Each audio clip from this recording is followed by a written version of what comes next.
The city is never truly silent, but at 3 in the morning, the noise changes from a rhythmic hum to a series of sharp, isolated echoes that make you question every shadow in your apartment. I was sitting on my sofa with only the blue light of my laptop illuminating the room, trying to finish a report that was due in only a few hours. The rest of the building was deathly still because the main security gate at the street level had been broken for 2 days, leaving our little community feeling exposed to the cold, dark alleyways of the downtown district. That was when the first knock happened, a heavy and deliberate sound that didn't belong in a hallway where everyone usually tiptoed to avoid waking the neighbors. I froze, my fingers hovering over the keyboard as I strained to hear if there was a voice accompanying the sound. But there was nothing but the low whistle of the wind through the vent. I told myself it was probably just a neighbor coming home late from a shift, perhaps stumbling against the wood. Yet the knock came again, firmer this time, 3 distinct hits that vibrated through the frame of my door. I stood up slowly, my heart starting to hammer against my ribs like a trapped bird, and I walked toward the entryway while trying to keep my footsteps as silent as possible on the hardwood floor. When I looked through the peephole, the distorted fisheye lens showed me a man wearing a bright red thermal vest and a baseball cap pulled low over his eyes, holding a large insulated delivery bag. "I didn't order anything," I whispered to myself, the realization sending a cold shiver down my spine because I knew for a fact that the local pizza shops and Thai places had all closed their delivery services over an hour ago. I didn't say a word, hoping that if I remained silent, the person on the other side would assume the apartment was empty and simply leave the phantom order on the mat. But the man didn't move an inch. He stood there with his head tilted down, staring at the numbers on my door with a terrifying level of patience that felt entirely unnatural. Why was he still there if no one answered? And why was he holding a bag that looked far too heavy to contain just a meal? 5 minutes passed, then 10, and my legs began to ache from standing in the cramped hallway. But I was too terrified to move away and lose sight of him. I watched through the tiny glass hole as he slowly reached into his pocket and pulled out a cell phone, the bright screen reflecting off his glasses and revealing eyes that weren't looking at a delivery app, but were instead scrolling through a social media feed. My breath hitched when I recognized the layout of the profile he was looking at, the bright colors and specific photos of a vacation I had taken last summer. He was looking at my private Instagram page. The realization hit me like a physical blow to the stomach, turning my blood to ice as I realized this wasn't a mistake or a lost delivery driver, but someone who had been tracking my digital life and had finally decided to show up at my physical coordinates. The silence of the apartment felt heavy and suffocating now, every creak of the building sounding like a footstep, every shadow in the corner looking like a silhouette. I backed away from the door, retreating into the kitchen to grab the heaviest knife I owned, my hands shaking so violently that the metal clattered against the granite countertop. I kept asking myself how he got past the secondary lobby door, or if he had been waiting in the stairwell for hours, watching the lights in my windows to see which rooms stayed active after midnight. I returned to the door and looked again, hoping he would be gone, but he was still there, only now he had put the bag down and was leaning his ear against the wood, listening for the sound of my breathing. He knew I was inside. He could probably hear the frantic thumping of my heart or the slight rustle of my clothes, and the way he smiled to himself made me feel like I was being hunted in my own home. Suddenly, the knocking started again, but it wasn't a knock anymore. It was a rhythmic, slow scratching, like a fingernail dragging across the grain of the wood, a sound designed to get under your skin and break your resolve. "I know you're awake," he said in a voice that was hauntingly calm, a low baritone that sounded like it belonged to a normal, everyday person, which only made the situation feel 1,000 times more dangerous. "I just want to give you what you've been waiting for. So why don't you just turn the deadbolt and make this easy for both of us?" I felt a surge of adrenaline that cleared the fog of my terror, realizing that I couldn't just stand there and wait for him to find a way in. I crept back to my bedroom and grabbed my own phone, my thumbs fumbling as I dialed the emergency services, whispering my address and the situation into the receiver while keeping my eyes glued to the bedroom door. The operator told me to stay on the line and to lock myself in a room with a solid door, but the only room with a heavy lock was the bathroom at the end of the hall. I had to cross the open space of the living room again, right past the front door where the man was now leaning his full weight, making the hinges groan under the pressure. As I darted across the room, I saw the doorknob turn slowly, left then right, as he tested the strength of the lock with a persistent mechanical focus. I ducked into the bathroom and slid the bolt shut just as I heard a metallic click coming from the front of the apartment, the sound of a professional lockpick sliding into the cylinder. My heart stopped for a beat as I realized the wooden door wouldn't hold him for long if he had the right tools and enough time before the police arrived. I climbed into the bathtub, pulling the heavy plastic curtain shut and clutching the kitchen knife to my chest, praying that the sirens would scream through the neighborhood before he made it through the second barrier. I heard the front door finally swing open, the heavy thud of it hitting the interior wall echoing through the small apartment like a gunshot. The footsteps that followed were slow and heavy, moving from the entryway into the kitchen, then circling the sofa where I had been sitting only minutes before. I could hear him humming a low, tuneless melody that made the hair on my arms stand up, a sound of someone who was enjoying the hunt far too much. He was moving closer to the bathroom now, his shoes squeaking slightly on the tile floor of the hallway, stopping right outside the door where I was hiding. "Hide and seek is a child's game," he whispered, and I could hear him pressing his forehead against the bathroom door, his breath hitching in a way that sounded almost excited. I squeezed my eyes shut, gripping the phone so hard I thought the screen might crack, listening as he gripped the bathroom handle and began to shake it with increasing violence. The wood began to splinter around the small privacy lock, and I knew I only had seconds left before he burst in and found me trapped in the porcelain tub.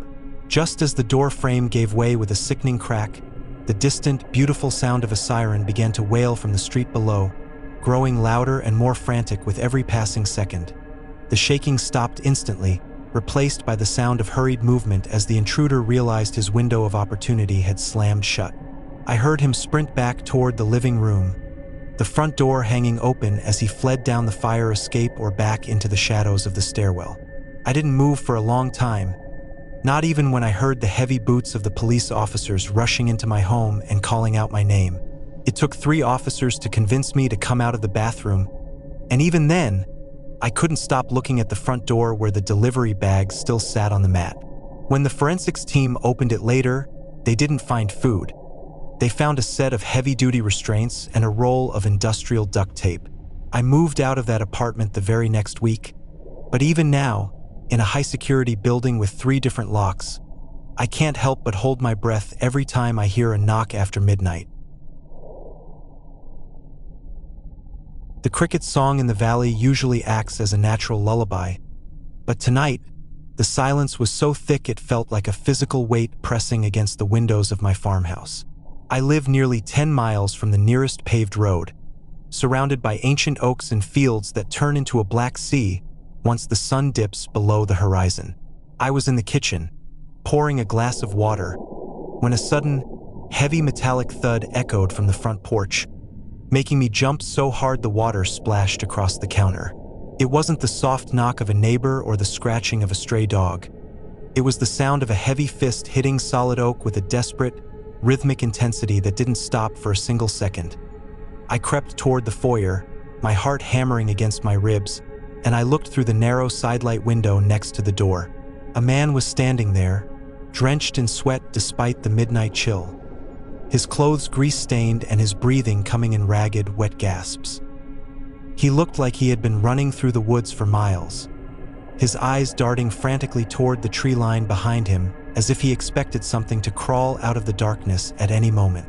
"Please, my truck broke down at the creek crossing and my wife is still in the cab. She's hurt bad and I need to use a phone," he shouted, his voice cracking with a level of desperation that felt almost too perfect. I reached for the deadbolt, my instinct to help nearly overriding my sense of caution, but then I saw it. As he turned to look back at the driveway, his jacket pulled tight against his frame, revealing the distinct, rigid outline of a pair of heavy industrial zip ties tucked into his back pocket, along with the glint of a sharpened folding knife clipped to his belt. A normal man looking for help with a broken-down car doesn't carry high-tensile restraints and a tactical blade ready for a quick draw. My hand froze on the lock, and a cold wave of realization washed over me turning my blood to ice as I realized he wasn't looking for a phone. He was looking for an invitation. "The phone lines are down because of the wind," I lied, my voice trembling as I tried to sound as calm as possible through the thick wood of the door. "I'll go get my keys and drive down there myself to check on her. Just stay right there on the porch and don't move." I didn't have any intention of going outside, but I needed to buy myself time to think, to find a weapon, and to see how he would react to being denied entry. His face shifted instantly, the mask of a panicked husband slipping away to reveal a cold, calculating expression that made my skin crawl. He didn't move toward the driveway. Instead, he stepped closer to the door, pressing his face against the glass until his breath fogged up the pain. "I know you're alone in there. I've been watching the lights in this house for 3 nights, he whispered, his voice no longer frantic but low and steady, a terrifying contrast to the man who had been begging for help just moments ago. "The nearest police station is 40 minutes away on a good day, and I've already cut the line to your generator, so why don't you stop playing games and let me in?" As if on cue, the hum of the refrigerator died, and the overhead lights flickered once before plunging the entire house into a suffocating, pitch-black darkness. The only light remaining was the pale, sickly glow of the moon filtering through the trees, casting long, skeletal shadows across the floorboards. I backed away from the door, my bare feet silent on the rug, and I scrambled toward the mudroom where I kept my heavy mag light and a wood-splitting maul. I could hear him moving around the perimeter of the house, his heavy boots crunching on the gravel path that led to the back deck. Every window in this house felt like a giant target, a fragile barrier of glass that wouldn't stand a chance against a determined man with a heavy tool. I crouched low behind the kitchen island, my eyes wide and straining to see movement in the dark, my ears ringing with the sound of my own frantic pulse. Suddenly, the sound of breaking glass shattered the silence from the upstairs bedroom, followed by the heavy thud of someone landing on the carpeted floor. He hadn't tried the back door. He had climbed the trellis on the side of the house while I was focused on the ground floor. The floorboards upstairs began to groan under his weight, the slow, deliberate steps of someone who knew exactly where the master bedroom was located. I realized then that if I stayed hidden in the kitchen, I was just waiting to be cornered like an animal in a cage. I had to move, and I had to move now before he reached the top of the stairs and cut off my only exit. I gripped the handle of the wood-splitting maul, the cold steel providing a small measure of comfort, and I began to crawl toward the back door. I could hear him at the top of the landing now, the hinges of the bedroom door creaking as he pushed it open, likely expecting to find me shivering under the covers. I heard a muffled curse of frustration when he realized the bed was empty, followed by the sound of him tossing the mattress aside in a fit of rage. That was my window. I stood up and bolted for the back door, sliding the glass open just as I heard him sprint toward the stairs, his heavy boots thundering down the wooden steps with terrifying speed. I didn't run for the driveway where my car was parked, because I knew he would have disabled it just like he did the generator. Instead, I ran toward the dense tree line of the orchard, the low-hanging branches scratching at my face as I dove into the thickest part of the brush. I went as deep as I could, then dropped to my stomach, pressing my face into the cold, damp earth and trying to swallow the sound of my own gasping breath. A few seconds later, the back door of the farmhouse slammed open, and the man stepped out onto the deck, holding a high-powered flashlight that sliced through the darkness like a blade. He swept the light across the yard, the beam passing over the spot where I was hiding, missing me by only a few inches as he growled out a string of threats that made my stomach churn. "You can't hide out here forever," he shouted into the night, his voice echoing off the hills. "It's a long walk to the main road, and I'm much faster than you are in the dark." He began to walk toward the orchard, the light bouncing as he moved, and I knew that if I stayed still, he would eventually stumble right over me. I looked toward the old tractor shed about 50 yards to my left, remembering the heavy iron bell we used to signal for dinner. I picked up a large stone and threw it with all my might toward the opposite side of the yard, where it crashed into a pile of empty metal milk crates with a loud metallic clang. The man turned instantly, his flashlight snapping toward the noise as he began to run in that direction, convinced I had made a break for the fence line. As soon as his back was turned, I rose from the dirt and sprinted in the opposite direction, toward the hidden trail that led to my neighbor's property through the creek bed. I didn't look back, not even when I heard his roar of anger as he realized he had been tricked. I ran until my lungs felt like they were on fire, my feet bleeding from the rocks and thorns, until I finally saw the porch light of the Miller farm glowing in the distance. I didn't stop until I was pounding on their door, screaming for them to call the sheriff and wake up the world. The police found his truck hidden in a ravine a mile away, filled with evidence of other breakdowns he had staged across 3 different counties. They never caught him that night, but they found his fingerprints all over my bedroom window, a permanent reminder that the silence of the country isn't always peaceful. Sometimes, it's just a mask for the person waiting for you to answer the door. The city hums with a different kind of energy when the power goes out, a heavy and expectant silence that makes every floorboard in my old loft feel like a percussion instrument. I was sitting in the middle of my living room, surrounded by the flickering orange glow of 3 scented candles, watching the shadows dance against the high brick walls of the industrial space I called home. The storm outside had knocked out the main transformer 2 hours ago, leaving the entire block in a state of primitive darkness that made me feel more isolated than I ever had in my life. That was when the knock came, not a frantic pounding, but a soft and familiar rhythm. 2 quick taps followed by a long pause and then one final strike. My breath hitched in my throat because that was the secret code my brother and I had used when we were children, a signal we hadn't used in over 15 years since our family moved away from the coast. I stood up slowly, the flame of the candle in my hand dancing wildly as I walked toward the heavy steel door that separated my sanctuary from the echoing hallway of the warehouse. I looked through the peephole, but the hallway was a void of pitch-black nothingness, the emergency lights having failed along with the rest of the building's ancient electrical system. "Who is it?" I asked, my voice sounding small and brittle in the cavernous room, my hand hovering just inches away from the cold metal handle. "It is me, Leo. Come on, open up. It is freezing out here and I forgot how many stairs this place has." A voice replied from the other side, sounding muffled and slightly distorted by the thick door. My heart leapt with a mix of confusion and sudden joy because Leo was my childhood best friend, someone I hadn't seen since we graduated high school and drifted into our separate lives. But as I reached for the deadbolt, a cold prickle of intuition stopped me. A tiny voice in the back of my mind whispering that something was fundamentally wrong with the timing of this visit. Leo lived 3 states away, and more importantly, Leo had a very distinct stutter that appeared whenever he was tired or stressed, a trait that was completely absent from the smooth, calm voice in the hallway. "Leo, what are you doing here in the middle of a blackout?" I asked, my grip tightening on the candle holder as I leaned my ear against the door to listen for any secondary sounds. There was a long silence, the kind of silence that feels like it is stretching the air until it snaps. And then the voice spoke again, this time much closer to the wood. "I was in town for work and I wanted to surprise you, but my phone died and I didn't have your new number. So I just took a chance on the address your sister gave me," the voice said. My blood turned to ice in an instant because my sister had passed away in a car accident 3 years ago, a fact that the real Leo had grieved over with me for weeks on the phone. Whoever was standing on the other side of that door was not my childhood friend. It was someone who had gathered fragments of my life, perhaps from old social media posts or discarded mail, and was weaving them into a trap.